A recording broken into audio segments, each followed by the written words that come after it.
सोचिए, प्रयागराज महाकुंभ की पवित्र यात्रा के दौरान एक साधु को अचानक ट्रेन से उतार दिया जाता है। उस पल को देख वहां मौजूद हर व्यक्ति की आंखें नम हो गईं। लेकिन इसी घटना के बीच जो हुआ उसे लोग महादेव का चमत्कार मानने लगे। ये कहानी ना सिर्फ दिल को छू लेने वाली है, बल्कि ये दिखाती है कि कैसे भगवान के चमत्कार हमें किसी भी परिस्थिति में सहारा दे सकते हैं। आइए इस अद्भुत घटना को विस्तार से जानें। दोस्तों, प्रयागराज वही जगह है जहां हर कदम पर आस्था और अध्यात्म का जादू हमेशा होता है। यहाँ का महाकुंभ मेला न सिर्फ एक धार्मिक आयोजन है, बल्कि ऐसा अनुभव है जिसे ताउम्र याद रखा जाता है। लेकिन इस बार महाकुंभ के दौरान एक ऐसी भावुक और हैरान कर देने वाली घटना हुई जिसने हर किसी का दिल छू लिया। ट्रेन में बैठे एक साधु को अचानक नीचे उतार दिया गया। पहले तो लोग समझ ही नहीं पाए कि ये क्या हो रहा है, लेकिन फिर जो हुआ उसने सबको दंग कर दिया। सच कहे तो महादेव की लीला को समझना आसान नहीं है, और ये घटना उसी का सबूत है। तो चलिए आपको इस चमत्कारी किस्से की पूरी कहानी सुनाते हैं, जो आपका दिल जरूर छू लेगी। इस घटना ने दोस्तों ना सिर्फ उस साधु का बल्कि हम सब की आस्था और भावनाओं को भी ठेस पहुंचाई। ये हमें एक बड़ा सबक देता है कि हर इंसान के साथ इज्जत और मान सम्मान से पेश आना चाहिए। लेकिन जो हुआ उसे देखकर सबकी आंखें फटी की फटी रह गईं। साधु के साथ जो अनदेखी हुई, उसके बाद जो चमत्कार हुआ, वो वाकई रोंगटे खड़े कर देने वाला था। दोस्तों, महाकुंभ की तैयारियां जोरों पर हैं। नए साल की शुरुआत में प्रयागराज में जो महाकुंभ लगने वाला है, उसकी हर जगह चर्चा हो रही है। साधु, संत और भक्त बड़े बेसब्री से इसका इंतजार कर रहे हैं, क्योंकि महाकुंभ तो 12 साल में एक बार आता है, और इस बार जो खास संयोग बन रहा है वो पूरे 144 साल बाद आया है। हिंदू धर्म में महाकुंभ का अपना अलग ही महत्व है। इस बार 2025 में प्रयागराज में भव्य आयोजन होगा, जो 13 जनवरी से शुरू होकर 26 फरवरी तक चलेगा।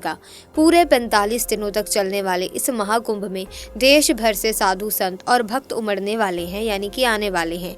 खास बात यह है कि इस दौरान ग्रह और नक्षत्रों की स्थिति ऐसी होगी जिससे इस बार गंगा में डुबकी लगाने से कई गुना ज्यादा पुण्य मिलेगा। तो तैयार हो जाइए इस अद्भुत और पावन मेले का हिस्सा बनने के लिए। दोस्तों, उज्जैन में रहने वाले धर्मदास जी महाराज भी प्रयागराज महाकुंभ में जाने के लिए काफी उत्सुक थे।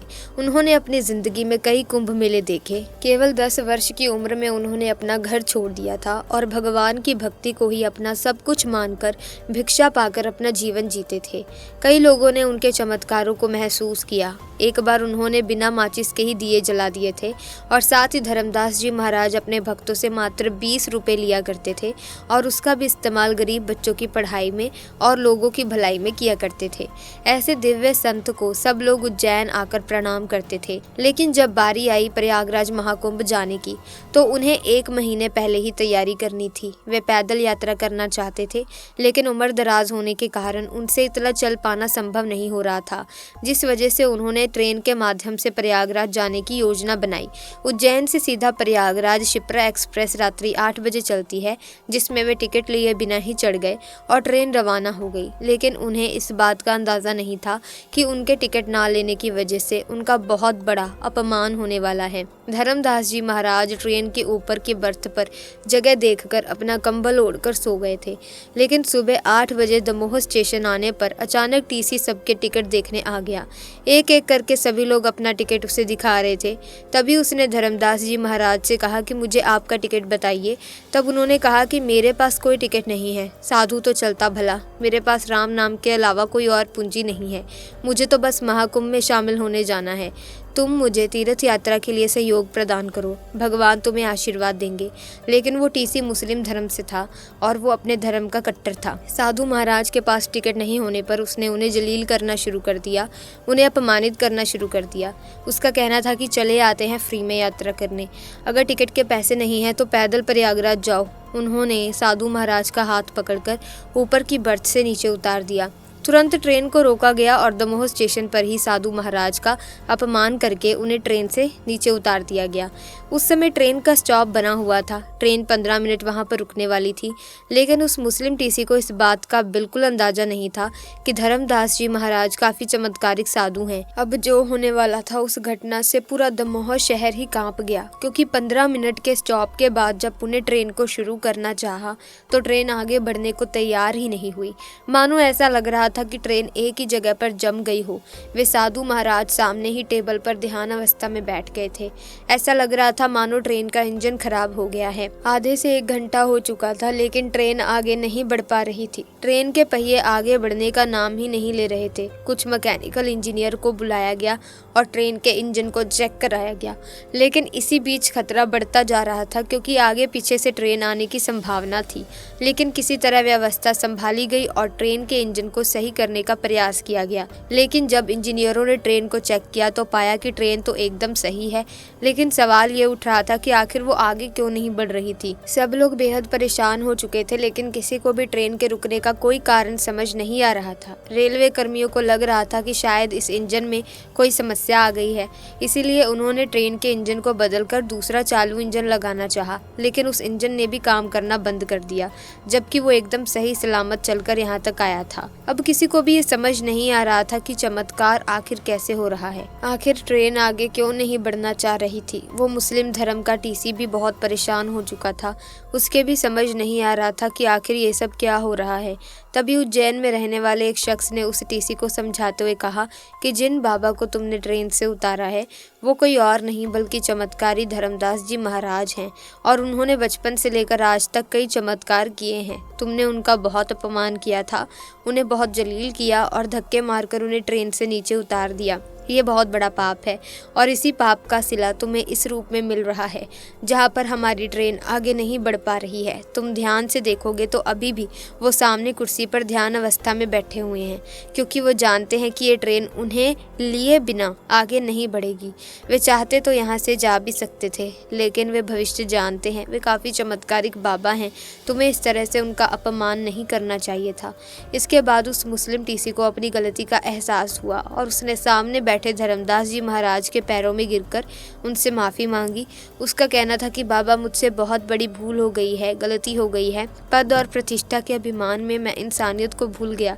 मुझे समझना चाहिए था कि साधु संतों ने इस दुनिया को बहुत कुछ दिया है।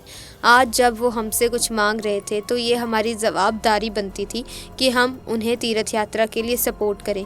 मैं अपनी इस गलती के लिए आपसे माफ़ी मांगता हूँ और कृपया करके हमारी ट्रेन में फिर से आकर बैठ जाइए ताकि हम हमारी यात्रा की शुरुआत कर सकें। दोपहर के 12 बज गए थे। सुबह 8 बजे से लेकर 12 बजे तक ट्रेन दमोह स्टेशन पर खड़ी थी। उस मुस्लिम टीसी ने साधु महाराज से विनती की, आगे पीछे से बहुत सारी ट्रेनों के आने का समय नज़दीक आ रहा है। अगर आप हमारे साथ इस ट्रेन में नहीं बैठेंगे, अगर ये ट्रेन आगे नहीं बढ़ेगी तो सैकड़ों यात्रियों की जान को नुकसान हो सकता है।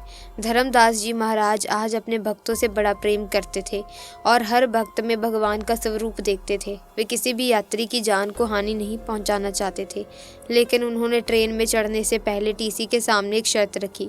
सबसे पहली शर्त थी कि अगर कोई भी साधु या कोई भी असहाय व्यक्ति इस ट्रेन में बिना टिकट चढ़ता है तो तुम उसकी समस्या समझकर उसे सहयोग करना, ना कि उसका अपमान करना। और दूसरी शर्त ये थी कि इस पूरे महाकुंभ मेले के दौरान अगर कोई भी इंसान तीर्थ यात्रा पर जाना चाहता है तो तुम ये नहीं देखोगे कि उसके पास टिकट है या पैसा है कि नहीं, तुम बस उस यात्रा में उसका सपोर्ट करोगे, जिससे तुम्हें भी उसका पुण्य फल प्राप्त होगा, क्योंकि किसी को तीर्थ यात्रा कराना बहुत ही ज्यादा पुण्य कार्य होता है। इससे उन धर्मदास जी महाराज की दोनों शर्तें स्वीकार कर ली और उन्हें सम्मान पूर्वक उसी सीट पर बिठाया जहां पर वो पहले बैठे हुए थे। और चमत्कार कुछ ऐसा हुआ कि जो इंजन पिछले 5 घंटों से बंद पड़ा था अब एक तेज आवाज निकाली और आगे बढ़ने के लिए तैयार हो गया।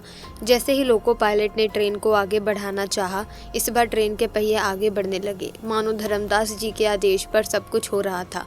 ट्रेन में बैठे हर यात्री ने ये चमत्कार महसूस किया और सभी धर्मदास जी महाराज के दास बन गए। शाम को तकरीबन 4:30 बजे ट्रेन प्रयागराज पहुंची, जहां धर्मदास जी महाराज के उतरने के पश्चात कई लोग उनसे मिलने आए, उनके इस चमत्कार को महसूस किया और इस चमत्कारी घटना के बाद से प्रयागराज में जाने के लिए भक्तों की भीड़ और भी ज़्यादा बढ़ गई। धर्मदास जी महाराज ने प्रयागराज पहुंचते ही इस चमत्कारी घटना के बाद से दुनिया भर में अलग अलग ट्रेनों में महाकुंभ जाने के लिए यात्रियों की भीड़ लग गई। खास तौर पर शिप्रा एक्सप्रेस में जो भी यात्री बिना टिकट के महाकुंभ में जाने के लिए सफ़र करता था उसे कोई भी मना नहीं करता था, क्योंकि ये धर्मदास जी महाराज की सबसे पहली शर्त थी। तो दोस्तों, आपको इस घटना से क्या सीखने को मिला, कमेंट सेक्शन में हमें ज़रूर बताइएगा। और आपका इस दिव्य चमत्कार के बारे में क्या कहना है वो भी हमें बताएं। अगर आप महादेव के भक्त हैं तो कमेंट सेक्शन में पूरी सच्ची श्रद्धा से हर हर महादेव लिखना ना भूलें। वीडियो को लाइक करें, ज़्यादा से ज़्यादा शेयर करें ताकि बाकी लोगों को भी भगवान के चमत्कारों के बारे में पता चल सके। इसी तरह की और वीडियोज़ की अपडेट पाना चाहते हैं तो चैनल को सब्सक्राइब करके बेल आइकन को प्रेस कीजिए ताकि नए वीडियोज़ की अपडेट आपको मिलती रहे। हम मिलेंगे जल्द ही एक नई वीडियो में नई दिलचस्प कहानी के साथ। तब तक के लिए धन्यवाद।